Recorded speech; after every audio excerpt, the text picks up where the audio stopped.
Kronologi seorang perempuan bernama Mary Tri Agustin ditemukan meninggal dunia di dalam rumahnya di Dusun Kerajaan, Desa Kalipenggung, Kecamatan Randuagung, Kabupaten Lumajang, Jawa Timur, Jumat, 3 Juli 2026. Korban diketahui bernama Mary Tri Agustin, seorang remaja yang baru menginjak usia 19 tahun. Jasad Mary pertama kali ditemukan di dalam kamar rumahnya sekitar pukul 10 waktu Indonesia Barat. Saat ditemukan oleh warga setempat, kondisi korban sangat memprihatinkan karena berada dalam keadaan tanpa busana di atas tempat tidurnya. Pihak kepolisian dari Satreskrim Polres Lumajang langsung bergerak cepat menuju lokasi kejadian setelah menerima laporan warga.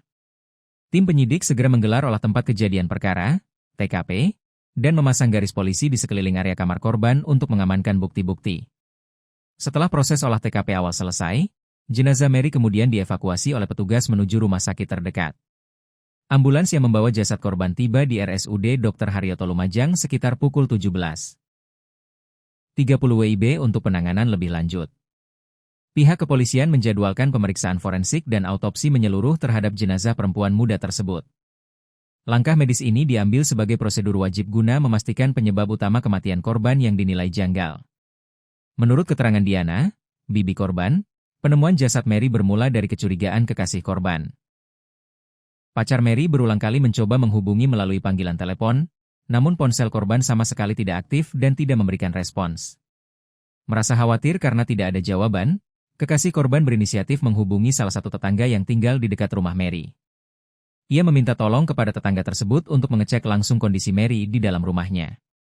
Tetangga yang dimintai tolong kemudian mendatangi rumah korban dan mencoba masuk.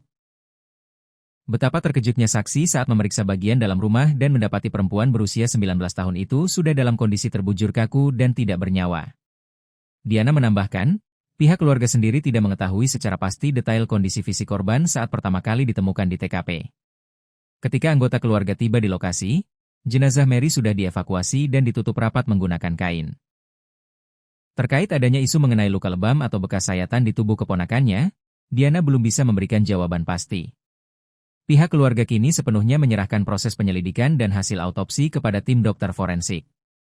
Semasa hidupnya, Mary diketahui tinggal sebatang kara di rumah tersebut karena kedua orang tuanya telah meninggal dunia. Kasus ini masih dalam penyelidikan mendalam, di mana Kasat Reskrim Polres Lumajang, AKP Muhammad Arinuzul Aulia, menyatakan bahwa pihaknya masih membutuhkan waktu untuk mengumpulkan keterangan lengkap sebelum memberikan rilis resmi.